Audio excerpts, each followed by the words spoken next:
Welcome to Sethu Chitra kitchen. நான் உளுந்து லட்டு, கருப்பு உளுந்து லட்டு பண்ணியிருக்கேன். ரொம்ப ஹெல்த்தானது இது. இது ரொம்ப பாரம்பரியமான பழமையான ரெசிபி. ரொம்ப பேர் மறந்த ரெசிபின்னும் சொல்லலாம்.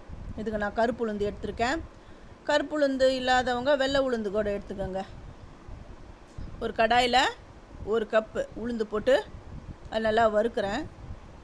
அந்த கலர் லைட்டாக சேஞ்ச் ஆகிற அளவுக்கு வறுக்கணும். ஃபஸ்ட்டு என்னுடைய வீடியோவை பார்க்குறவங்க சப்ஸ்கிரைப் பண்ணலைன்னா சப்ஸ்கிரைப் பண்ணுங்கள். ஆல் என்ற ஆப்ஷனை தொடுங்க. அப்போ தான் நான் போகிற ஒரு வீடியோவுடைய நோட்டிஃபிகேஷன் உங்களுக்கு காட்டும்.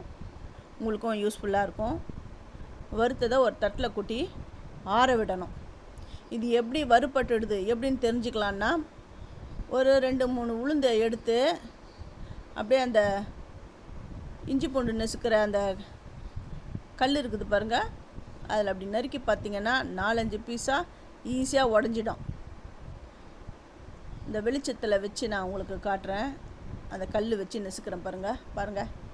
நல்லா நெசுங்கிடுதா? நல்லா வறுபட்டால் தான் இந்த மாதிரி தூள் மாதிரி உடைப்படும். இது நல்லா ஆறட்டும். அவ்வளோவா ஹெல்த்து இதில், ஹெல்த் பெனிஃபிட் உளுந்தில் என்ன ஹெல்த் இருக்கும் அப்படின்னு நான் சொல்ல வேண்டியது அவசியம் கிடையாது. உங்கள் எல்லாருக்குமே தெரியும். இப்போ வெல்லம் எடுத்திருக்கேன். வெல்லத்தை துருவி தான் நான் எடுத்திருக்கேன். எந்த கப்பில் நான் உளுந்து எடுத்தேனோ அதே அளவு தான் வெல்லம் எடுத்திருக்கேன். துருவின வெல்லம். கருப்பட்டியில் செஞ்சால் இன்னும் சூப்பராக இருக்கும். கருப்பட்டி இல்லாதவங்க வெல்லத்தில் செய்யலாம். வெல்லத்தை துருவும் போது அதில் இருக்கிற கல் அதெல்லாம் நம்ம எடுத்துடலாம். தூசி ஏதாவது இருந்ததுன்னா எடுத்துடலாம்.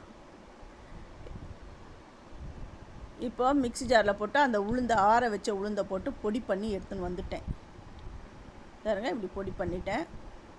இது கூடவே வெல்லத்தை திருவண்ண வெல்லத்தையும் போட்டு பொடி பண்ணிடலாம். நான் அப்படி பண்ணலை.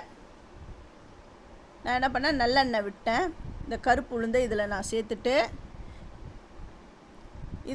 இந்த எண்ணெயில் எல்லாம் கோட்டான உடனே அந்த வெல்லத்தை போட்டு நான் நல்லா கலந்து விட்டுட்டு உருண்டை பிடிச்சிடுவேன்.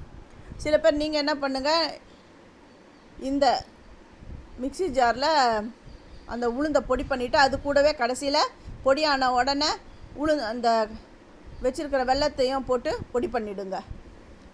ஈஸியாக அப்படி ஆகிடும். இது எல்லாமே நான் கலந்து விட்டுடுறேன்.